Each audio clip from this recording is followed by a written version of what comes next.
খাবারের বাটিটা তোদের বাবার কাছে পৌঁছে দিয়ে আয় তো। এক্ষুনি যাচ্ছি মা। আর শোন, আমিও কাজে যাচ্ছি, তাই তোরা তোদের বাবাকে খাবার দিয়ে এসে বাড়িতেই থাকিস। ঠিক আছে মা।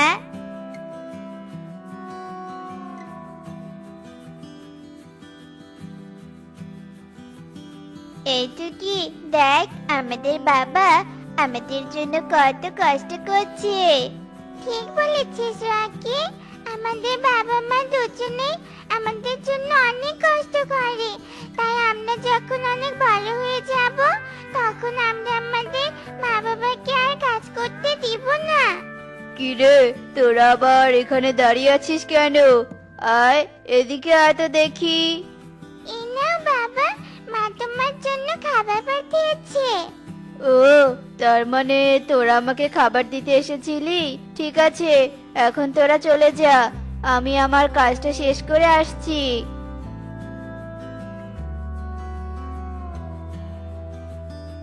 কি রে টোনা, ঠিকঠাক কাজ করছিস তো? হ্যাঁ গো কর্তা, কিন্তু আমার মাথার উপর যে কাঠগুলো দেখতে পাচ্ছেন, এগুলো বেঁচে যাওয়া কাঠ। আমরা ভালো ভালো কাঠগুলো বেছে নেওয়ার পর এই পচা কাঠগুলো অবশিষ্ট রয়ে গেছে। তা এই কাঠগুলো আবার কোথায় নিয়ে যাচ্ছিস শুনি? এই পচা কাঠগুলো আমি আপনার কাছে নিয়ে যাচ্ছিলাম গো কর্তা। আর আপনি যখন এখানে এসে গেছেন, তাই বলুন আমি এখন এই কাঠগুলো কি করব? পচা কাঠ দিয়ে আর কি করব? তুই তাহলে একটা কাজ কর, এই কাঠগুলো ফেলে দিয়ে আয়। এরপর টোনা পচা কাঠগুলো ফেলে দিয়ে আসে। আর এভাবেই টোনা প্রতিদিন কাঠগুলো বাছাই করে আর পচে যাওয়া কাঠগুলো ফেলে দিয়ে আসে। আর এভাবেই কেটে যায় বেশ কিছুদিন।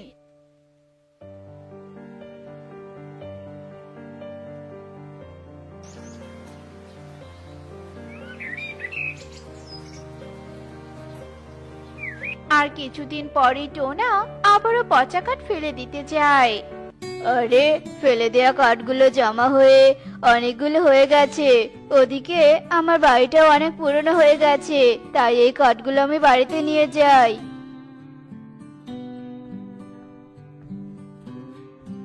কি রে টোনা, তুই কর্তা বাবুর কাঠগুলো চুরি করে নিয়ে যাচ্ছিস? না না, আমি কাঠগুলো চুরি করিনি। এই পচা কাঠগুলো কর্তা আমাকে ফেলে দিতে বলেছিল, আর এতদিনে অনেক কাঠ জমা হয়ে গেছে, তাই আমি পচা কাঠগুলো বাড়িতে নিয়ে যাচ্ছি।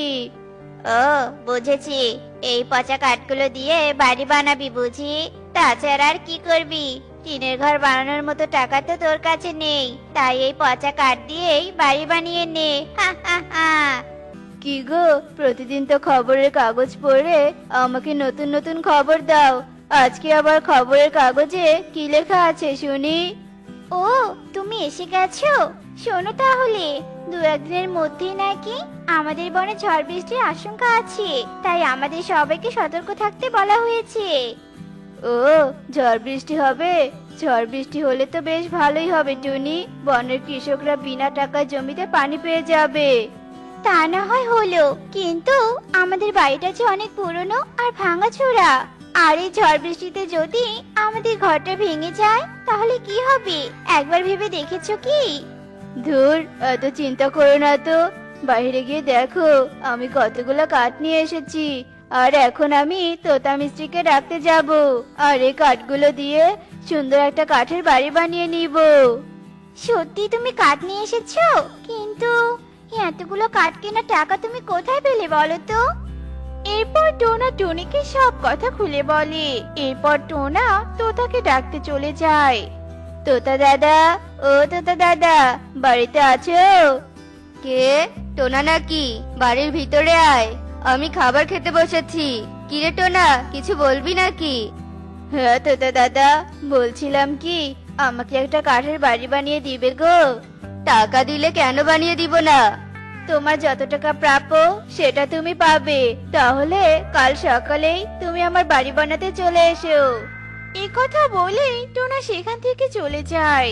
আর এভাবে সেই দিন কেটে যায়।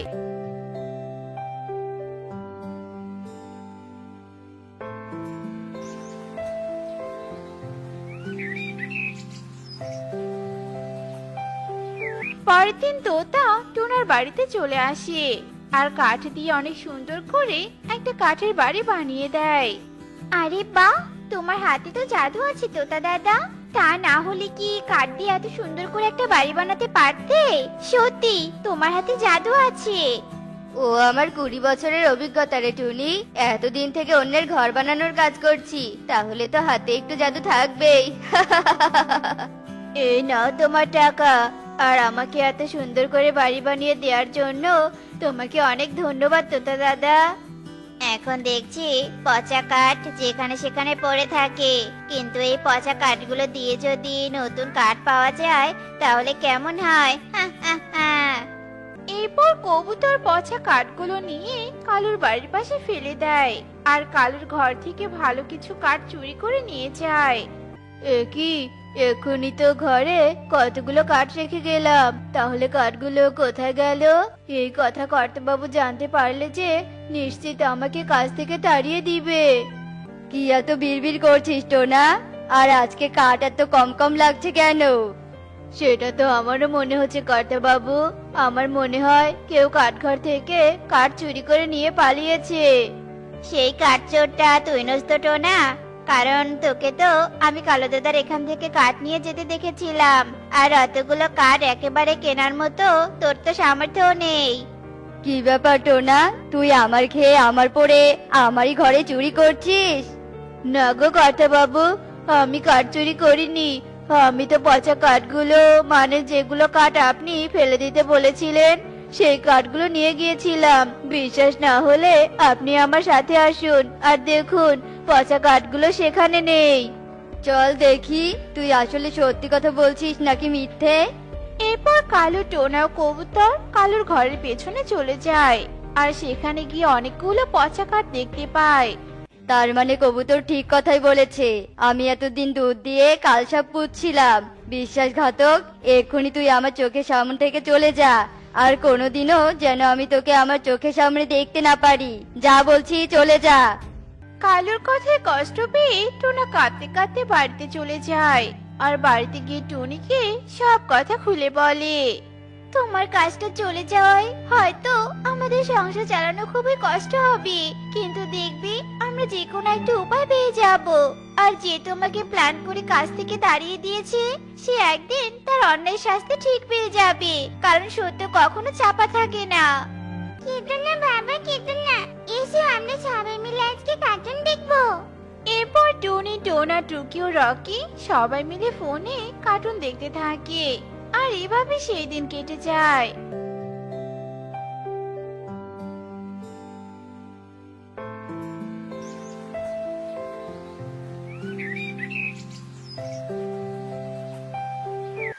এ কি কবুতর দাদা, তোমার হাত ভেঙে গেল কিভাবে? আর কর্তা বাবু, আপনারা দুজন সকাল সকাল আমার বাড়িতে কেন এলেন? কিছু বলবেন নাকি গো কর্তা বাবু? আমি বলছি টোনা। এরপর কবুতর টোনাকে সব কথা খুলে বলে। আর আমি তোকে ভুল বুঝে কাজ থেকে তাড়িয়ে দিয়েছিলাম টোনা। তুই কালকে থেকে আবারও কাজে চলে আসিস। শুনলে টুনি, তুমি শুনলে? আমি বলেছিলাম না যে আমি কাঠ চুরি করিনি। আর দেখলে তো, সত্য কোনোদিনও চাপা থাকে না।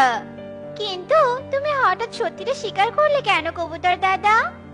আমি টুনি, আমি কবুতরকে মিথ্যে কথা বলার জন্য উচিত শিক্ষা দিয়েছি আর ওকে সত্যিটা বলতে বাধ্য করেছি। এ কি, কে তুমি? আর কাঠের বাড়ি হয়ে কথা বলছো কিভাবে? আমি হলাম জাদুর কাঠ। আমি পচা কাঠ জন্য সবাই আমাকে ছুঁড়ে ফেলে দেয়, কেউ আমাকে তাদের কাজে ব্যবহার করে না। কিন্তু টোনা আমাকে দিয়ে বাড়ি বানিয়েছে, তাই আমি অনেক খুশি হয়েছি। আর তাই আমি টোনাকে নির্দোষ প্রমাণ করেছি। সে কি, কিন্তু কিভাবে? আমি সেদিন তোমাদের সব কথা শুনেছিলাম, আর তোমাদের কথা শুনে আমি সেদিন রাতেই উড়ে উড়ে কবুতরের বাড়িতে যাই। এ কি, আমার বাড়ির সামনে আবার কাঠের বাড়ি কে বানালো? আমাকে তো তোতা রাজমিস্ত্রি বানিয়েছে, কিন্তু এখন আমি তোকে ইচ্ছে মতো বানাবো। ওরে বাবা রে, বাড়ি দেখছি কথা বলে। এই কাঠের বাড়ি, যা যা বলছি এখান থেকে চলে যা। যাবো যাবো, আগে সত্যি কথাটা বল তো শুনি, কে কালুর কাঠ চুরি করেছে? কাঠ? মানে তা তো আমি জানি না। বুঝেছি, এভাবে সত্যি কথা বলবি না, তাহলে দেখ মজা। ওরে বাবা রে, ওরে মা রে, মরে গেলাম রে, মরে গেলাম। আমি কাঠ চুরি করেছি, আমাকে আর মেরো না। শোন কবুতর, তুই কাল সকালে কালুর কাছে গিয়ে নিজের দোষ স্বীকার করবি, আর টোনার কাছে গিয়েও মাপ চেয়ে নিবি, নয়তো কাল রাতে আমি আবার আসবো। এরপর আমি কালু দাদার বাড়িতে যাই, আর কালু দাদাকে সব সত্যিটা খুলে বলি। আমাকে তুই মাফ করে দে টোনা, আমি চুরি করার শাস্তি পেয়ে গেছি, আমি আর কখনো চুরি করব না। বুঝলে তো কবুতর দাদা, তুমি যত গোপনেই অন্যায় করো না কেন, সেটা কোনো না কোনো একদিন সবার সামনে আসবেই। তাই আমাদের সবার অন্যায় থেকে বিরত থাকা উচিত। কিরে টোনা দাদা, দোকান খোলা রেখে অমন পড়ে পড়ে ঘুমাচ্ছ কেন? আর বলো না বান্টি দাদা, সারাদিন দোকান খুলে বসে থাকি, কিন্তু একটা কাস্টমারও আসে না। একা একা আর কত বসে থাকি বলো, তাই তো আপনা আপনি ঘুম চলে এসেছে। তা না হয় বুঝলাম, কিন্তু তোমার দোকান তো এভাবে চুরি হয়ে যাবে, তখন কি করবে শুনি?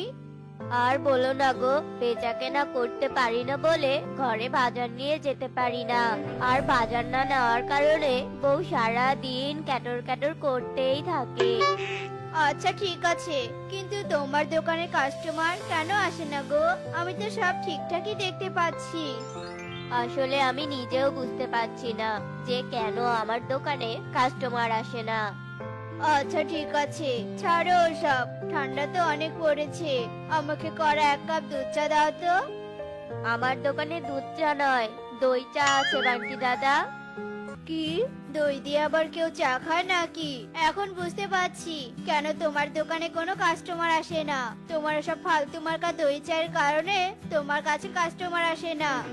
কি করব বলো, 3 দিন আগে আমি 1 পোয়া দুধ কিনেছিলাম, কিন্তু আমার দোকানে কোনো কাস্টমার না আসার কারণে সেগুলো জমে দই হয়ে গেছে। তোর মতো গাধা আর বোকা আমি দুটো দেখিনি।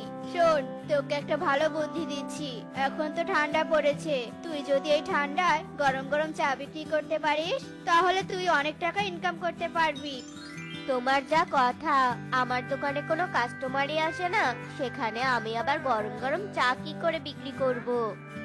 এর জন্যই তো তোকে গাধা আর বোকা বললাম। শোন, এখন থেকে তোর বউকে দোকানে আনবি, আর তোর বউকে দিয়ে চা বানিয়ে বিক্রি করাবি। দেখবি তোর বউকে দেখার জন্য হলেও সবাই চা খেতে আসবে। আরে বাহ, তুমি তো অনেক ভালো বুদ্ধি দিয়েছো, কাজে তো লাগতেই হয়। যা এবার কাজে লাগ গিয়ে, আমি আমার কাজে যাই। বান্টি তার বুদ্ধি দিয়ে সেখান থেকে চলে যায়, আর টোনা বুদ্ধি পেয়ে মহা খুশি হয়ে বাড়ি ফিরে আসে। গিয়ে দেখে টুনি রেগে আগুন হয়ে ঝাঁটা নিয়ে বসে আছে। এতক্ষণে তোমার আসার সময় হলো তাই না? আর কত সুন্দর খালি হাতে ঢ্যাং ঢ্যাং করে চলে এসেছো। আজ তো আমি এই ঝাঁটা দিয়ে পিটিয়ে তোমাকে লম্বা বানাবো। ওরে বাবা রে, ওরে মা রে, ও বউ, শোনা বউ আমার, আমার কথাটা আগে শোনো না। আমি তোমার জন্য একটা সুখবর নিয়ে এসেছি। তা বলো দেখি, কি সুখবর? এরপর টোনা বান্টির সব কথা টুনিকে খুলে বলে, আর সব কথা শুনে টুনি মহা খুশি হয়, আর টোনাকে বলে, বান্টি দাদার বুদ্ধিটা আমার বেশ পছন্দ হয়েছে, তুমি থাকো, আমি এক্ষুনি তৈরি হয়ে নিচ্ছি। আজই আমি দোকানে যাব, আর আমার হাতে সুস্বাদু চা সবাইকে খাওয়াবো। আচ্ছা আচ্ছা যাও, আর তাড়াতাড়ি এসো।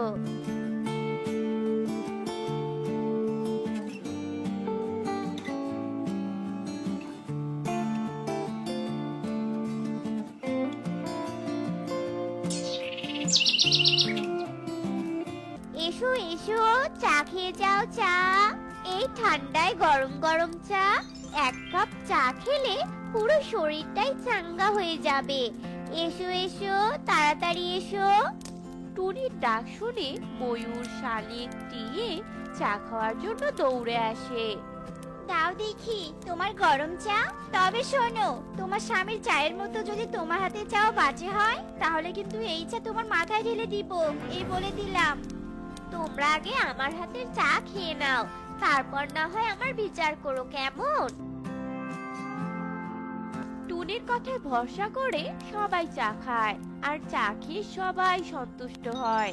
বাবা, আসলে তো বেশ ভালো হয়েছে। ভাবির হাতের চা বলে কথা, ভালো না হয়ে যাবে কোথায়? ভাবি, এখন থেকে রোজ আপনি গরম গরম চা বানিয়ে আমাদের খাওয়াবেন। আরে আরে, সরো সরো তোমরা সবাই, আগে আমাকে চা খেয়ে টেস্ট করতে দাও। আমি যদি চায়ের স্বাদ পাই তবে এই গরম চা সুস্বাদু চা হিসেবে গণ্য হবে, নয়তো এরা কোনোভাবেই চায়ের দোকান নিয়ে বসে থাকতে পারবে না।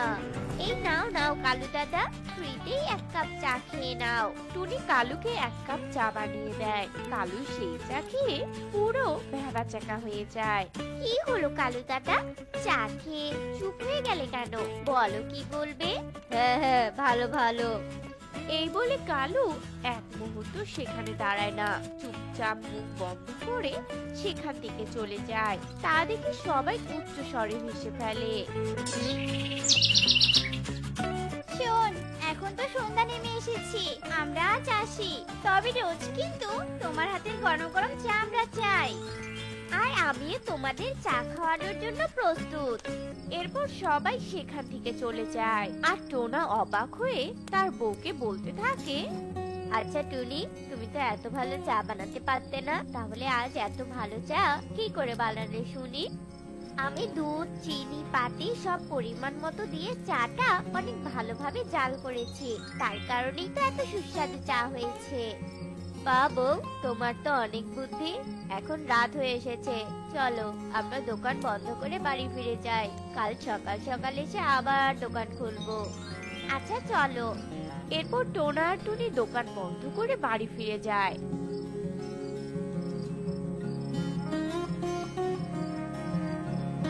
আর খেয়ে ঘুমিয়ে পড়ে। এরপর দেখতে দেখতে সকাল হয়ে আসে। টোনা টুনি দোকানে গিয়ে সুস্বাদু চা বানিয়ে বিক্রি করতে থাকে। এভাবে দেখতে দেখতে আরো বেশ কয়েকদিন কেটে যায়। ততদিনে তারা দুজনে গরম গরম চা বিক্রি করে অনেক টাকার মালিক হয়েছে।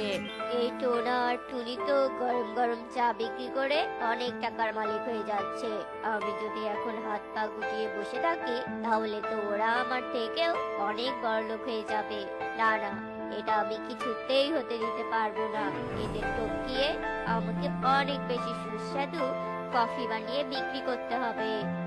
এই বলে কালু কাক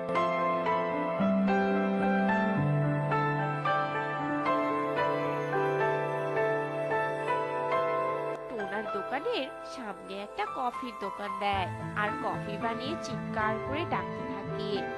এসো এসো, সবাই এসে আমার হাতে সুস্বাদু কফি খেয়ে যাও, জলদি এসো।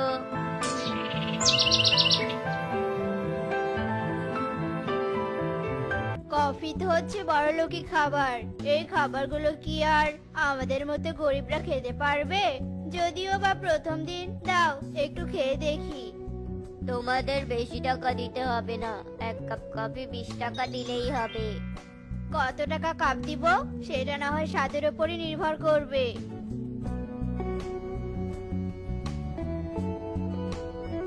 ওয়াক থু, এটা কোনো কফি হলো? কফি থেকে সব কেরোসিনের গন্ধ আসছে। আমার তো পেটের ভিতর থেকে সবকিছু বাইরে বেরিয়ে আসতে চাচ্ছে। না মানে আমি তো ভালোভাবেই কফি বানালাম, কই আমার তো তখন গন্ধ মনে হলো না। তার মানে তুই বলতে চাচ্ছিস আমরা এতগুলো পাখি সবাই মিথ্যে কথা বলছি? বুঝতে পেরেছি, আসলে তোমরা সবাই টুনির হাতের গরম গরম চা খেতে খেতে অন্য সব কিছুর স্বাদ ভুলে গেছো। তাই তো আমি এক্ষুনি ওই টুনির দোকান ভেঙে দিব। এখন নিজের দোষটাকে অন্যের উপর চাপিয়ে দিতে চাচ্ছিস? দেখি তো তোর কফির জারকিনটা। কালু তার দোকানের কফির জারকিনটা দিয়ে দেয় আর বাড়তি তা দেখে। শয়তান কালু, তুই আমাদের ডেট পার হয়ে যাওয়া বাজে কফি খাওয়াতে যাচ্ছিস? তুই আমাদের মেরে ফেলার বুদ্ধি করছিস? দাঁড়া, তোকে আমরা এক্ষুনি পুলিশে ধরিয়ে দিব। না না, আমি এটা ইচ্ছে করে করিনি, তোমরা আমাকে পুলিশে দিও না। কালুর কোনো কথাই কেউ আর শোনে না। সবাই মিলে কালুকে পুলিশে দিয়ে দেয়। আর টোনা টোনা টুনি গরম চা খেয়ে দিন কাটাতে থাকে। এইদিকে রোজ গরম চা বিক্রি করে টোনা আর টুনি অনেক টাকা রোজগার করে আর সুখে দিন কাটাতে থাকে। টুনি, এই নাও টাকা, এটা তুমি ঘরে রেখে দাও। কাল সকালে আমি এই টাকাগুলো নিয়ে বাজারে চলে যাব আর ভালো মানের কিছু সর্ষের বীজ এনে আমাদের জমিতে ছড়িয়ে দিব। দেখবে অনেক সর্ষে হবে আমাদের। তা না হয় বুঝলাম, কিন্তু তুমি এখন টাকা কোথায় পেলে? তোমার কাছে তো কোনো টাকা ছিল না, আর বিক্রি করার মতো তো কোনো ফসলও নেই। তাহলে তুমি টাকা কোথায় পেলে গো? আরে, তুমি এভাবে প্রশ্ন করছো কেন? আমি তো টাকাগুলো কালু দাদার কাছ থেকে ধার করে নিয়ে এসেছি। ফসল হলে সেগুলো বিক্রি করে টাকাগুলো ফেরত দিয়ে আসবো। আচ্ছা ঠিক আছে, চলো এবার ঘুমিয়ে পড়ি। আজ সারাদিন আমি অনেক কাজ করেছি, তাই শরীরটা অনেক ক্লান্ত লাগছে গো। চলো তবে ঘুমিয়ে পড়ি। এরপর টোনা আর টুনি দুজনেই ঘুমিয়ে পড়ে আর তাদের ছোট্ট ছানা টুকি আগে বিছানায় শুয়ে ঘুমিয়ে পড়ে। এরপর দেখতে দেখতে সকাল হয়ে আসে। মা বাবা, আমি তোমাদের সাথে আজ জমিতে যাব। আমি আজ স্কুলে যাব না মা। পাগল মেয়ে একটা, তুই যদি পড়াশোনা না করিস তাহলে গাড়ি ঘোড়া চড়বি কি করে বল? আর বড় বড় চাকরি বা করবি কি করে? কথাতেই তো আছে, পড়ালেখা করে যে গাড়ি ঘোড়া চড়ে সে। না মা, আজ আমি তোমাদের সাথে যাবই যাব। তোমরা আজ আমাকে একদম পালন করতে পারবে না। বাবা, তুমি একটু মাকে বোঝাও না। আচ্ছা ঠিক আছে টুনি, আজকের মতো মেয়েটাকে যেতে দাও। মেয়েটাকে আর বাধা দিও না। এরপর তিনজনে মিলে জমিতে যায় আর কাজ করতে শুরু করে। এদিকে কালু কাক তার চেলা শালিককে নিয়ে সেখানে আসে। কি রে টোনা, এই জমিতে চাষ করার জন্য কাল আমার কাছ থেকে টাকা নিয়ে এসেছিস? হ্যাঁ গো কালু দাদা, আমি চাষ করার জন্যই এখানে এসেছি। বাহ বাহ বাহ বাহ, বেশ। শোন, তোর এই জমির পাশে তো আমার জমি, আর আমি আমার জমিতে সিমেন্টের ফ্যাক্টরি দিব। তার জন্য তোর জমিটাও আমার প্রয়োজন। তুই এখন তোর এই জমিটা আমাকে দিয়ে দে। প্রয়োজনে না হয় আমি তোকে আরো কিছু টাকা দিয়ে দিব। এই নে পেপারস। এসব তুমি কি বলছো কালু দাদা? আমি এই জমিটা তোমাকে দিয়ে দিলে কি করে আমার সংসার চালাবো? আর বউ বাচ্চাকে বা কি করে খাওয়াবো বলো তো? তোর বউ বাচ্চা বাঁচার জন্য তো আমি তোকে টাকা দিচ্ছি। তুই এই টাকাগুলো নিয়ে অন্য কোনো ব্যবসা করে খাবি। না কালু দাদা, তুমি এখন চলে যাও। আমি জমি বিক্রি করব না। আমার যতটুকু জমি আছে আমি তা দিয়েই আমার সংসার চালাবো।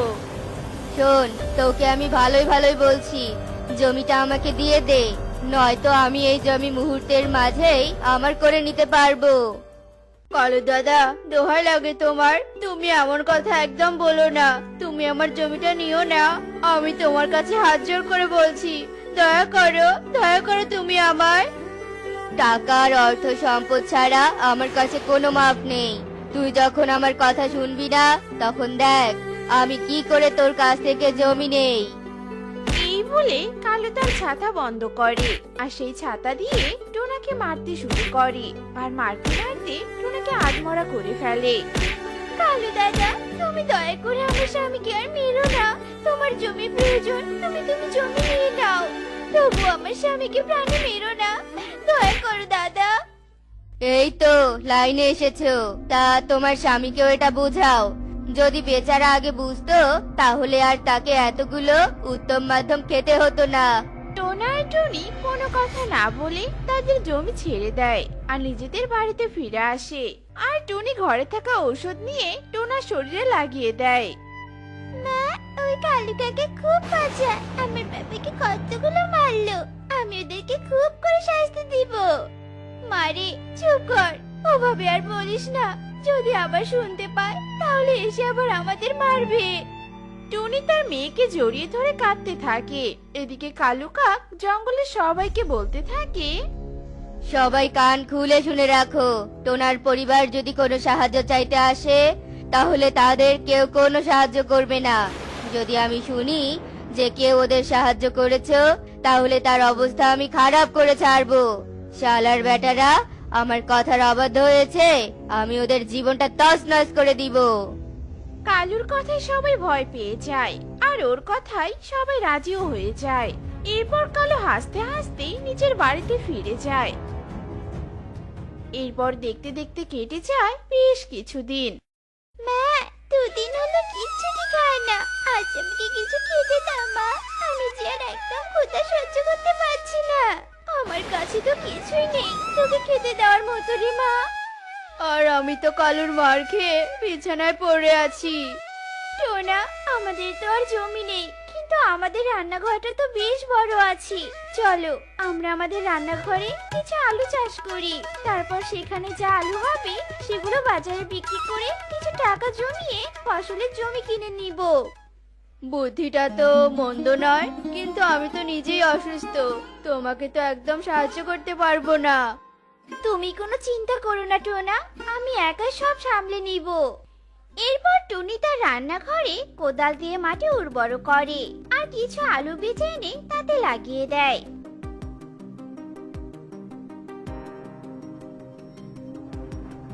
এরপর দেখতে দেখতে কেটে যায় বেশ কিছুদিন, আর রান্নাঘরে আলুর গাছগুলো অনেক বড় হয়ে যায় আর নিচে অনেক আলুও ধরে। টোনা, আলুর গাছগুলো বড় হয়েছে আর আলুও ধরেছে। আজ আলুগুলো তুলে বাজারে নিয়ে যাব ভাবছি। ঠিক আছে টুনি, তাই করো। টুনি আর টুকি মিলে সব আলুগুলো তুলে নেয়।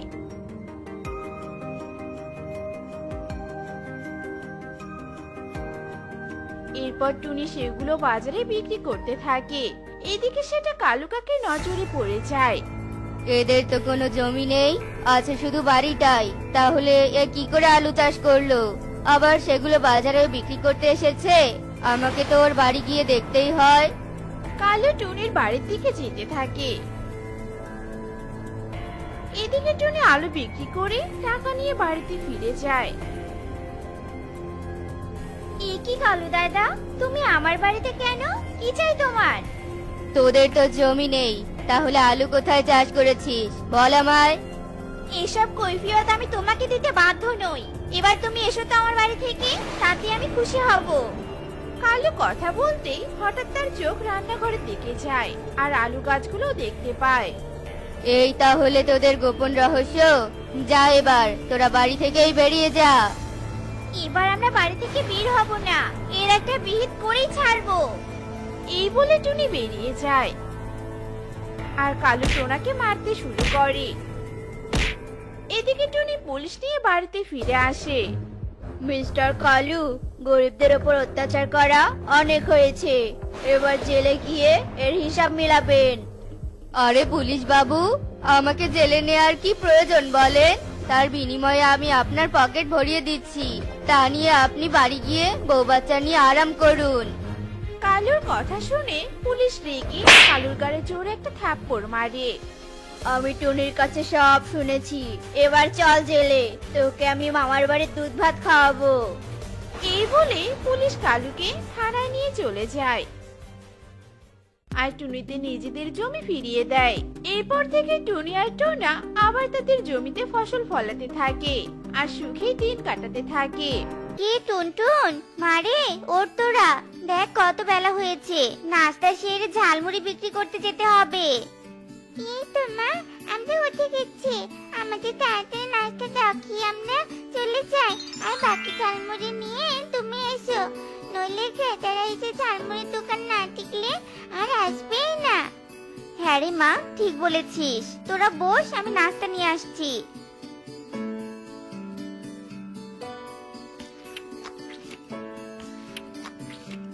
ঝালমুড়ি নিবে, ঝালমুড়ি, খুব মজার মজার ঝালমুড়ি। একবার খেলে বারবার খেতে চাইবে। নিয়ে যাও, নিয়ে যাও, ঝালমুড়ি নিয়ে যাও। কালু, কালু, ওঠো বলছি। দেখো টুনির মেয়েরা ঝালমুড়ি ঠেলাগাড়ি নিয়ে বেরিয়েছে আর চিৎকার করে ক্রেতাদের ডাকছে। দেখো সব ক্রেতারা টুনির দোকানে ভিড় জমাবে। তাড়াতাড়ি চলো, আমরাও যাই। হ্যাঁ, চলো তাহলে। ঝালমুড়ি নিবে, ঝালমুড়ি। আমাদের ঝালমুড়ি সবার ঝালমুড়ি থেকে সুস্বাদু। একবার খেলে বারবার খেতে চাইবে। ঝালমুড়ি নিবে, ঝালমুড়ি।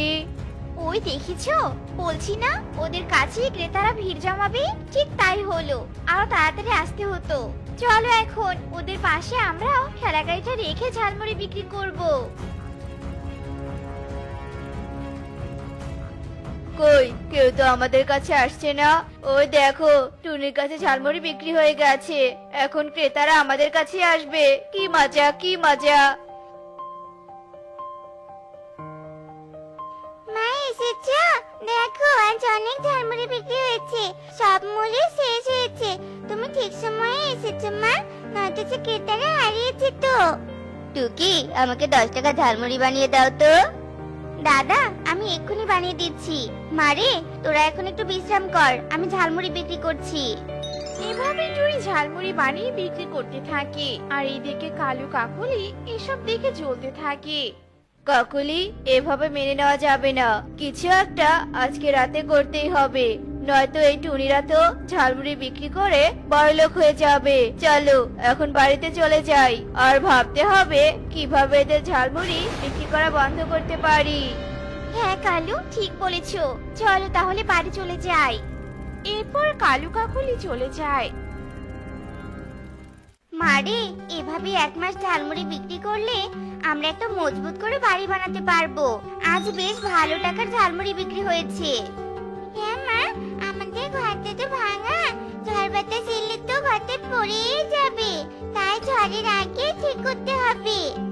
আস্তে আস্তে সব করবো রে মা, এখন তোরা রাতের খাবার খেয়ে ঘুমিয়ে পড় মা, সকালে উঠে আবার ঝালমুড়ি বিক্রি করতে যেতে হবে। কাকলি ওই তো টুনি ঠেলা গাড়ি, চলো তাড়াতাড়ি এটা চুরি করে নিয়ে গিয়ে পুড়িয়ে ফেলি, তখন দেখবো টুনি কি করে ঝালমুড়ি বিক্রি করে। হা হা হা হা হা। এই কথা বলে কালু কাকলি টুনির ঝালমুড়ি ঠেলাগাড়ি চুরি করে নিয়ে যায় আর জঙ্গলে নিয়ে গিয়ে পুড়িয়ে দেয়।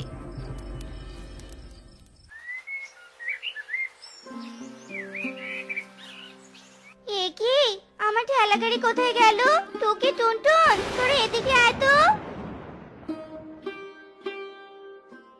কি হয়েছে মা, এত ডাকছো কেন? আমাদের ঠেলা গাড়িটা তো খুঁজে পাচ্ছি না, কাল তো এখানে রেখেছিলাম, তোরা কি কোথাও রেখেছিস? না মা, আমরা তো কোথাও রাখিনি। এ কি সর্বনাশ হলো আমাদের, এখন ঝালমুড়ি কি করে বিক্রি করব?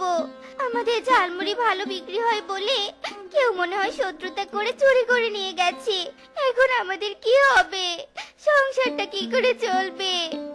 মা তুমি চিন্তা করো না, আমরা জঙ্গল থেকে কাঠ করে আনছি, তারপর তুমি কাঠ দিয়ে কোনোভাবে ঠেলাগাড়ি বানিও, তাই আর সমস্যা হবে না। এখন তুমি নিচে মাদুর বিছিয়ে ঝালমুড়ি বিক্রি করো।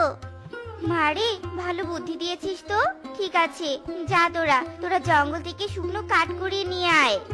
এরপর টুকি আর টুনটুন জঙ্গলে যায় আর টুনি সে আগের জায়গায় মাদুর বিছিয়ে ঝালমুড়ি বিক্রি করতে থাকে আর কালু কাকলি ঠেলাগাড়ি নিয়ে পাশেই থাকে। প্যাঁচা আর তোতা আসে টুনির কাছে। দাদা তোমাদের কত টাকার ঝালমুড়ি দিব? না আজ আমরা ঝালমুড়ি খাবো না, তুমি আজ ঠেলাগাড়িতে ঝালমুড়ি না বিক্রি করে নিচে মাদুর বিছিয়ে ঝালমুড়ি বিক্রি করতে চাও। ঝালমুড়ির ভিতরে তো ধুলা ময়লা ভরে গেছে, এগুলো খেলে পেট খারাপ হবে। দাদা চলো আমরা কালুর ঝালমুড়ির দোকানে যাই, কালু তো ঠেলা গাড়িতে করে ঝালমুড়ি এনেছে। এরপর প্যাঁচা আর তোতা কালুর দোকানে যায় আর ঝালমুড়ি খেয়ে চলে যায়। এভাবেই কালুর দোকানে সবাই ভিড় জমাতে থাকে আর কিছুক্ষণের মধ্যেই সব ঝালমুড়ি বিক্রি হয়ে যায়।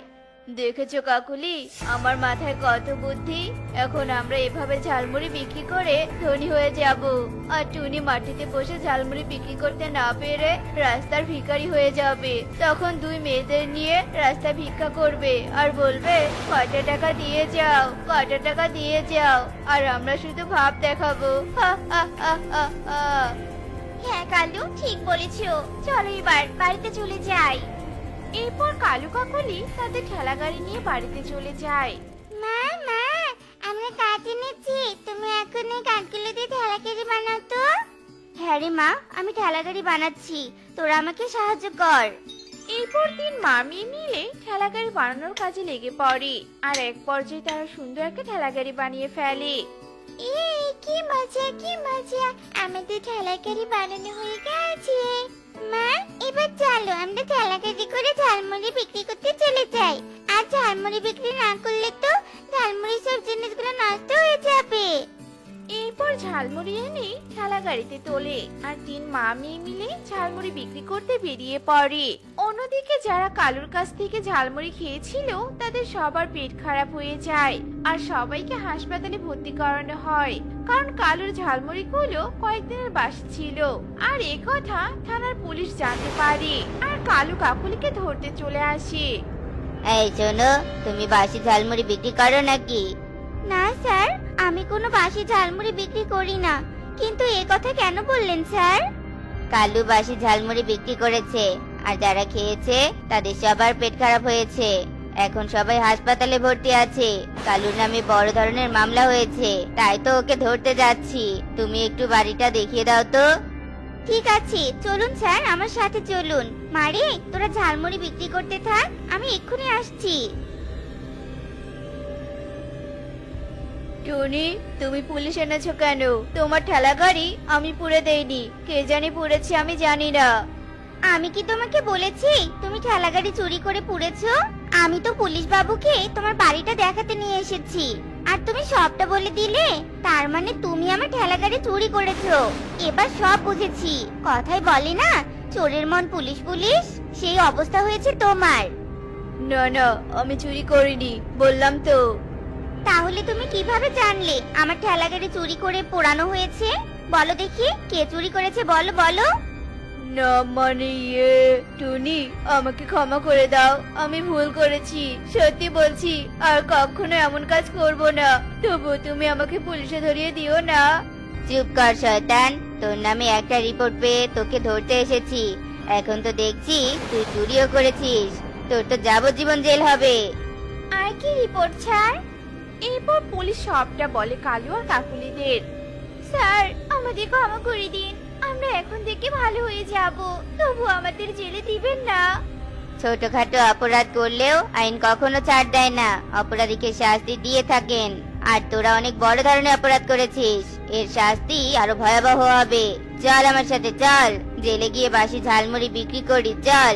আর শোন, তোদের বাসি ঝালমুড়ি খেয়ে যারা হাসপাতালে ভর্তি আছে, তারা যদি কেউ মারা যায়, তাদের মৃত্যুর দায়ে তোদের ফাঁসি হবে।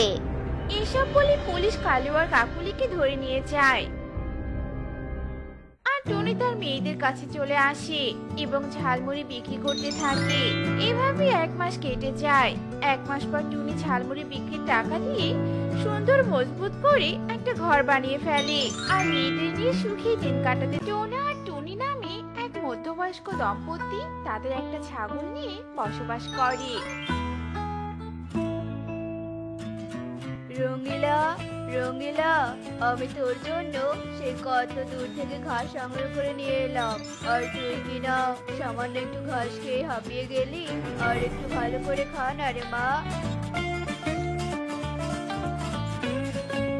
কি গো, মেয়েটাকে খাওয়ানোর জন্য এত জোর কেন করছো বলো তো?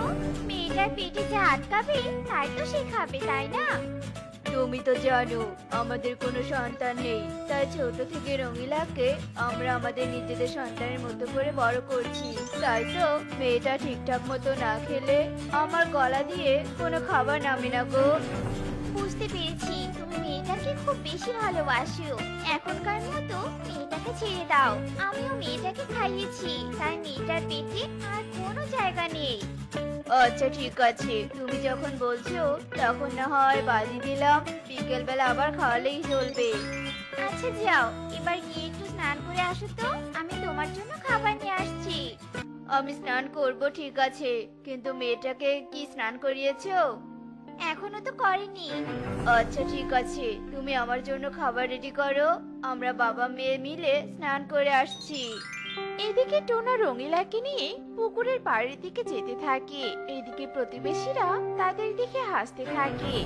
কি গো টোনা দাদা, সেই সবজি তোমার বউ একটা ডিমও দিল না, আর এখন কি না একটা ছাগলকে নিয়ে তোমাদের জীবন কাটাতে হচ্ছে। মোটেও তোমরা আমার মেয়েকে ছাগল বলবে না, ও আমার সন্তান, আমি ওকে অনেক ভালোবাসি। কথায় আছে না, কাঁচাতে না নোয়ালে পাশ পাকলে করে ঠাস ঠাস। সবাই টোনা আর তার ছাগল ছানাকে নিয়ে হাসতে থাকে। তা দেখে টোনা ভীষণ কষ্ট পায়। সে আর স্নান না করে তার ছাগলকে নিয়ে বাড়ি ফিরে আসে। কি গো, তোমার মনটা এত খারাপ? কি হয়েছে গো? আবার স্নান না করেও দেখি চলে এসেছো। তেমন কিছু নয় গো, ওই তো শুধু প্রতিবেশীদের কিছু কথা। তবে তুমি কোনো চিন্তা করো না, আমি ভেঙে পড়বো না। আমাদের শেষ সন্তানকে নিয়েই আমরা অনেকদিন বেঁচে থাকবো। টোনার এমন আবেগী কথা শুনে টুনি অঝরে চোখের জল ফেলতে থাকে। এদিকে ততক্ষণে দিন পেরিয়ে সন্ধ্যা নেমে আসে। আবার সন্ধ্যা পেরিয়ে রাতও নেমে আসে। টোনা আর টুনি তাদের ছাগলকে রেখে ঘুমিয়ে পড়ে। এদিকে মাঝরাতে কোনো একটা শব্দে টুনির ঘুম ভেঙে যায়। কি গো, কিসের যেন একটা শব্দ হচ্ছে মনে হলো। ওগো, একটু ওঠো না গো। টুনির ডাক শুনে টোনা তড়িঘড়ি করে ঘুম থেকে ওঠে আর দুজনে মিলে রঙিলার ঘরে যায়। আর সেখানে গিয়ে তো তাদের দুজনের চোখ পুরো ছানা পড়া হয়ে যায়। ইয়া, এত বড় শিয়াল! এত বড় শিয়াল কিনা রঙিলাকে আক্রমণ করেছে। এই যা যা বলছি, হুস হুস। টোনা দ্রুত লাঠি নিয়ে শিয়ালকে তাড়া করে আর অমনি শিয়ালও পালিয়ে যায়। মারে, তোর কিচ্ছু হয়নি তো? তুই একদম ঠিক আছিস তো? তোর কোথাও লাগেনি তো রে মা? হয়তো কোথাও লাগেনি, কিন্তু এভাবে মেয়েটাকে রাখা তো অনেক বিপজ্জনক হয়ে যাচ্ছে। হ্যাঁ গো, আমরা যদি মারা যাই তাহলে তো আমাদের মেয়েটার জীবন নিয়ে টানাহেঁচড়া শুরু হয়ে যাবে। এসে যাবে আমাদের মেয়েটা। না না, আমরা বরং একটা কাজ করতে পারি। একটা সুপাত্র দেখে আমাদের রঙিলার বিয়ে দিতে পারি। বরের কাছে থাকলে আমাদের মেয়েটা নিরাপদে থাকবে। কি বলো, ছাগলেরও আবার বিয়ে হয় নাকি? ব্যাঙের সাথে ব্যাঙের বিয়ে হলে ছাগলের সাথে ছাগলের বিয়ে কেন হবে না বলো তো? আর রঙিলা তো আমাদের পরিবার, তাহলে ওর বিয়ে কেন দেয়া যাবে না বলো তো শুনি? আচ্ছা ঠিক আছে, দেখো কোথাও সুপাত্র পাও কি না। এরপর টোনা টুনি ছাগলের সাথে নিজেদের রাত কাটিয়ে দেয়। এরপর দেখতে দেখতে সকাল হয়ে আসে আর টোনা ছাগলের জন্য সুপাত্র খুঁজতে বেরিয়ে পড়ে। খুঁজতে খুঁজতে টোনা বাজারে চলে আসে।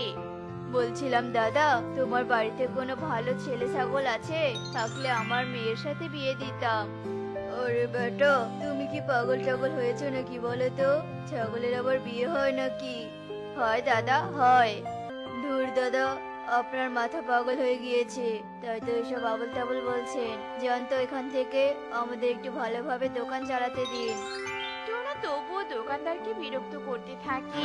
এমন সময় সেখানে ইগল চলে আসে আর টোনার কথা শুনে টোনাকে বলে, ছাগলের বিয়ে হয়তো আমার বাড়িতে আমার একটা ছেলে ছাগল আছে। আমি তার বিয়ের জন্য একটা ভালো মেয়ে খুঁজছি। সেটা যদি তোমার মেয়ে ছাগল হয় তাহলে তো অনেক ভালোই হয়। আমার মেয়ে ছাগলটাও অনেক ভালো, ও কখনোই বাড়ি ছেড়ে কোথাও যায়নি। মেয়েটা আমার খুব বাধ্য। তাহলে তোমার মেয়ে ছাগলের সাথেই আমার ছেলে ছাগলের বিয়ে দেওয়া দরকার। তাহলে তো অনেক ভালোই হয়। আগামীকাল একটা ভালো লগ্ন আছে, ওই লগ্নেই তাহলে আমাদের ছেলে মেয়ের বিয়ে দেওয়া যাবে। আচ্ছা আচ্ছা ঠিক আছে, তবে সেটাই ঠিক থাকলো। এদিকে টোনা আর ইগলের কথা শুনে দোকানদার মনে মনে ভাবতে থাকে, এখন পাগলের হাট বাজার, ছাগলেরও নাকি বিয়ে হয়। দোকানদার মনে মনে হাসতে থাকে। এদিকে দুজনেই নিজেদের বাড়ি ফিরে যায়। টোনা টুনিকে সব কথা খুলে বলে। আজ তো তাহলে আমাদের মেয়েটাকে আইবুড়ো ভাত খাওয়াতে হবে। যা যা নিয়ম কানুন করার আছে তুমি করে নাও, কাল লগ্ন শুরু হতেই বিয়ে।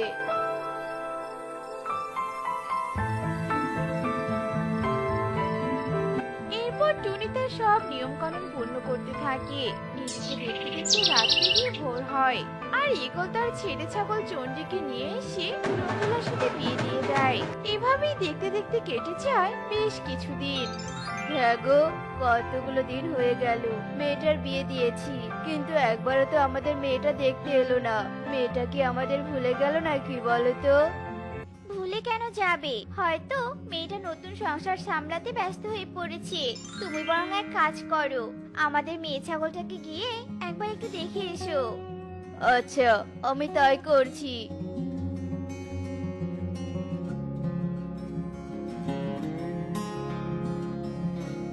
এরপর টোনা কিছু কচি ঘাস নিয়ে ঈগলের বাড়িতে যায়। বেয়াই কেমন আছে? আর আমার মেয়ে ছাগল রঙিলা কেমন আছে?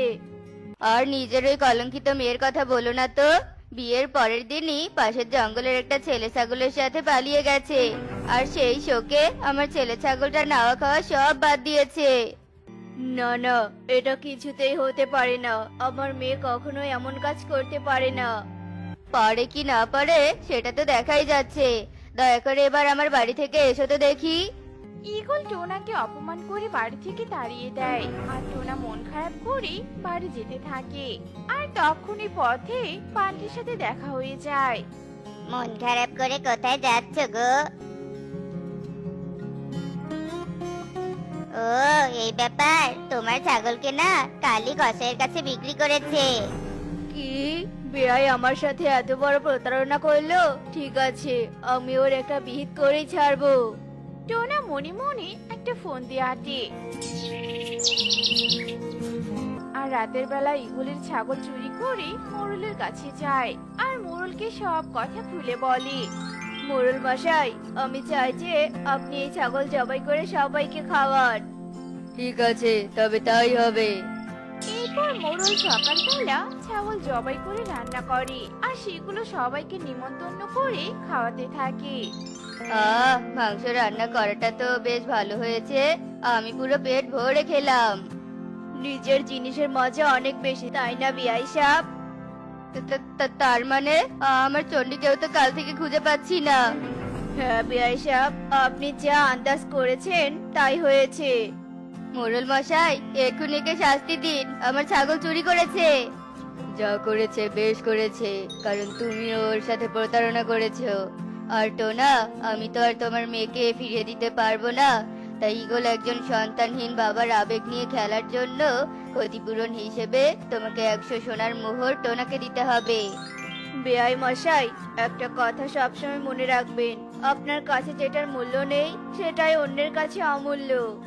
ঈগল তার ভুল বুঝতে পেরে ক্ষতিপূরণ হিসেবে 100 সোনার মোহর দেয়, কিন্তু তাতেই বাকি তার রঙ্গিলা তো আর ফিরে এলো না। তাই অন্যের ক্ষতি করার আগে দুবার ভাবা উচিত। রহিমপুর বনে টোনা তার স্ত্রী টুনিকে নিয়ে বাস করত। টোনা ছিল খুবই গরিব। ওই বনে বাস করত যোগু কাক। টোনা আর যোগু কাক ছিল দুই বন্ধু। ওরা দুজনেই জেলে ছিল। একদিন নদীর পাড়ে ওরা দুই বন্ধু মাছ ধরছিল। এমন সময় ওদের সামনে নৌকা নিয়ে কবুতর জেলে আসে, আর ওদেরকে বলতে থাকে, কিরে টোনা, যজ্ঞ, মাছ পেয়েছিস? না রে কবুতর, কিন্তু তুই এই নৌকা কোথায় পেলি রে? কোথায় পেলাম মানে? এই নৌকা কিনেছি আমি আজকে। এখন থেকে আমি নদীর মাঝে গিয়ে মাছ ধরবো, আর তোরা কিনারে বসে বসে আঙ্গুল গুনবি, বুঝেছিস? কবুতর নৌকা নিয়ে ওখান থেকে চলে যায়, আর যজ্ঞ বলতে থাকে, ইস, কত সুন্দর নৌকাটা। আর যদি আমাদের টাকা থাকতো তাহলে আমরাও নৌকা কিনতাম, আর নদীর মাঝে গিয়ে মাছ ধরে ধনী হতাম। তখন আমাদের কোনো অভাবই থাকতো না, তাই না রে টোনা, বল? হ্যাঁ রে, তুই ঠিকই বলেছিস। আমার অনেক দিনের স্বপ্ন একটা সুন্দর নৌকার। মনে হয় এই জন্মে আমার সেই স্বপ্ন পূরণ হবে না রে। আফসোস করে লাভ নেই, ফেল ফেল, তাড়াতাড়ি জাল ফেল। ওরা দুজন কথা শেষ করে নদীতে জাল ফেলতে থাকে, আর এইভাবেই ওদের দুই বন্ধুর দিন চলতে থাকে। একদিন টোনা বনের একটা বড় গাছের নিচে বসে একা একা বলতে থাকে, বাড়িতে খাবার নেই, নদীতে ঠিক মতো মাছ পাচ্ছি না, কিভাবে দিন কাটাবো কিছুই বুঝতে পারছি না। হে ঈশ্বর, একটা নৌকা কেনার মতো সামর্থ্য আমাকে দাও। এমন সময় ওখানে যজ্ঞ আসে। যজ্ঞ টোনাকে দেখে বলতে থাকে, কি রে, এখানে এইভাবে মন খারাপ করে বসে আছিস কেন? তোকে খুঁজতে খুঁজতে আমি তো ক্লান্তই হয়ে গেছি। ভালো লাগছিল না তাই বসে আছি, কিন্তু তুই আমাকে খুঁজছিলি কেন রে? তুই আমার সাথে আগে নদীতে চল, আমি তারপর তোকে সবটা খুলে বলছি। চল চল, দেরি করিস না। যজ্ঞ টোনাকে টেনে নদীর পাড়ে বাঁধা একটা নৌকার সামনে নিয়ে যায়, আর বলতে থাকে, এই দেখ, আমি নৌকাটা কিনেছি, আজ থেকে আমিও নদীর মাঝে গিয়ে মাছ ধরবো, আর অনেক ধনী হব। টোনা নৌকাটা দেখে ভীষণ খুশি হয়। আরে নৌকাটা তো অনেক সুন্দর। আজ আমি অনেক খুশি রে। অবশেষে তোর আর আমার স্বপ্ন পূরণ হলো। এবার আমরা দুই বন্ধু মিলে একসাথে ধনী হব বল। তোর নৌকা মানে তো আমারও নৌকা। দাঁড়া, আমি বাড়ি থেকে জাল নিয়ে আসি, আর তারপর দুই বন্ধু মিলে একসাথে নৌকা করে নদীর মাঝে যাব। টোনা এই বলে খুশি হয়ে ওখান থেকে বাড়ি থেকে রওনা দেয়। আর যজ্ঞ টোনার কাণ্ড দেখে হাসতে হাসতে বলে, নৌকা কিনেছি আমি, আর মাছ ধরার স্বপ্ন দেখছে ও। শখ কত! আমি হব এই বনের সব থেকে ধনী, আর কেউ নয়। আমার নৌকা আমি কারোর সাথে ভাগাভাগি করব না। বেশ কিছুক্ষণ পর টোনা জাল নিয়ে ওখানে আসে আর বলতে থাকে, চল চল তাড়াতাড়ি নৌকায় ওঠ, দেরি হয়ে যাচ্ছে তো আমাদের, তাই না? নইলে কবুতর আবার সব জায়গায় মাছ ধরবে। চল। টোনা, তোর নৌকায় ওঠার দরকার নেই, তুই বরং এখানেই মাছ ধর। আর তাছাড়া তোর মতো গরিব পাখির মুখ দেখলে আমার নিজের ভাগ্যটাই খারাপ হয়ে যাবে। আরে কি বলছিস এসব? আমি তোর বন্ধু হই, আর তুই এভাবে পাল্টে গেলে কি করে রে? বন্ধু? তোর মতো গরিব আমার বন্ধু হতে পারে না। আগে আমার মতো নৌকা কিনবি, তারপর আমার বন্ধু হতে আসবি, বুঝেছিস? যজ্ঞ টোনাকে কিনারায় রেখে নৌকা নিয়ে নদীর মাঝে চলে যায়। টোনা মন খারাপ করে বাড়িতে গিয়ে টুনিকে সব খুলে বলে। সব শুনে টুনি বলতে থাকে, আরে মন খারাপ করো না, ঈশ্বরের উপর ভরসা রাখো। দেখবে একদিন না একদিন তুমি একটা নৌকা কিনতে পারবে, আর ওই নৌকা দিয়ে মাছ ধরে অনেক ধনী হবে। দেখো আমার কথা। টুনি টোনাকে সান্ত্বনা দিতেই থাকে। এইভাবে আরো কিছুদিন কেটে যায়। একদিন টোনা নদীতে যজ্ঞ কাকের নৌকা খালি দেখে বলতে থাকে, আরে যজ্ঞর নৌকা খালি পড়ে আছে, আশেপাশে তো যজ্ঞকে দেখছি না। এই সুযোগে আমি একবারও নৌকায় বসে দেখি। আমি জীবনেও নৌকায় বসিনি। টোনা যেই না নৌকায় উঠে বসে তখনই ওখানে যজ্ঞ কাক আসে। তোর সাহস তো কম নয়, তুই আমার অনুপস্থিতিতে আমার নৌকা চুরি করতে চাইছিলি। তোর নামে তো আমি মোড়লের কাছে বিচার দিব। আরে না না, তুই ভুল বুঝছিস, আমি তো শুধু একটু বসতে চেয়েছিলাম। তোর মতো ছোট লোক গরিব পাখিকে আমি ভালো করেই চিনি। এক্ষুনি এখান থেকে চলে যা, আর যদি কোনোদিন তোকে আমার নৌকার ধারের কাছে দেখি তাহলে সোজা পুলিশে ধরিয়ে দিব, বুঝেছিস? টোনা মন খারাপ করে ওখান থেকে চলে যায় আর নদীর কিনারে বসে কান্না করতে থাকে। হে ঈশ্বর, কেন তুমি আমাকে গরিব বানিয়েছো? আমার যে অভাব আর ভালো লাগছে না ঈশ্বর। টোনা অনেক কান্না করে। কিছু সময় পর টোনা শান্ত হয়ে নদীতে জাল ফেলতে থাকে। এমন সময় টোনার জালে একটা সোনালী রঙের মাছ ওঠে। টোনা মাছটাকে দেখে বেশ অবাক হয়ে যায়। আরে এটা আবার কি ধরনের মাছ? এই মাছ তো আমি জীবনেও দেখিনি। এটা সোনার মাছ নয় তো আবার? টোনা যেই না মাছটাতে হাত দিতে ধরে তখনই মাছটা বলে ওঠে, আমাকে ছেড়ে দাও, আমাকে ধরো না, আমি বাবা মায়ের কাছে যাব, আমি বাবা মায়ের কাছে যাব। এ কি, কে তুমি? আর তুমি কথা বলছো কি করে? আমি হলাম নদীর জলে তরমুজ রাজ্যের রাজকন্যা। আমি ঘুরতে এসে তোমার জালে বাধা পড়েছি, তুমি দয়া করে আমাকে ছেড়ে দাও। তুমি কান্না করো না, আর তুমি যখন মাছ নাও তখন আমি তোমাকে দিয়ে কি করব? আমি এক্ষুনি তোমাকে ছেড়ে দিচ্ছি, দাঁড়াও।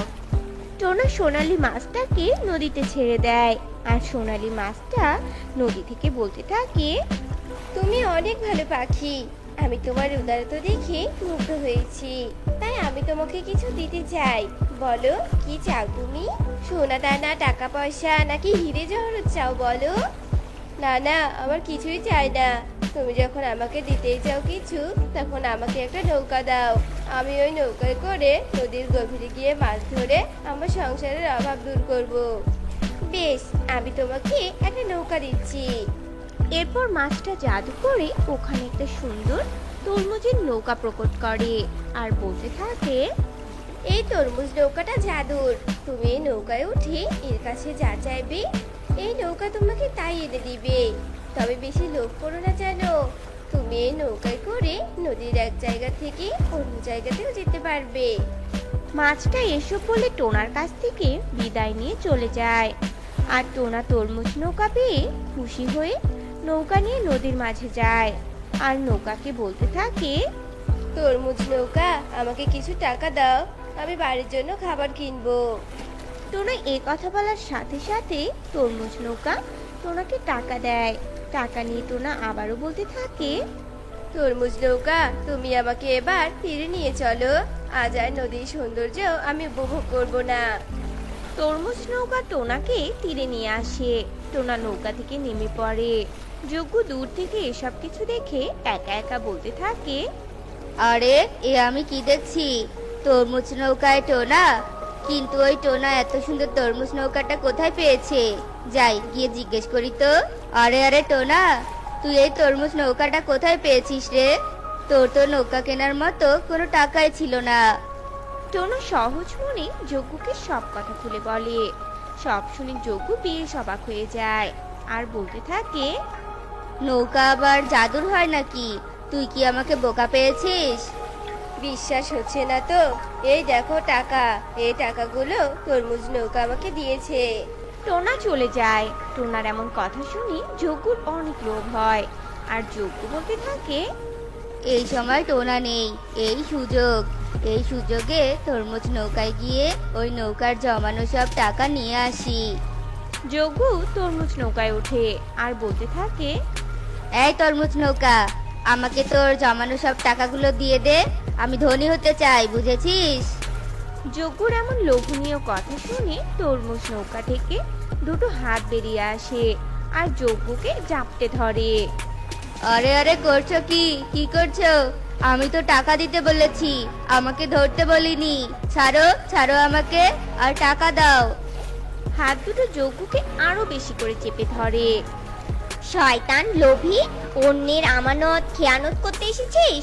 তোকে আজ আমি নদীতে ডুবিয়ে মারবো। নৌকা যজ্ঞকে নদীর গভীরে নিয়ে গিয়ে ফেলে দেয় আর যজ্ঞ মারা যায়। আর এরপর থেকে টোনা তার তরমুজ নৌকা নিয়ে অনেক সুখে দিন কাটাতে থাকে। তো বন্ধুরা, আমাদের আজকের গল্পটি তোমাদের কাছে কেমন লেগেছে তা কমেন্টে জানাতে ভুলো না কিন্তু।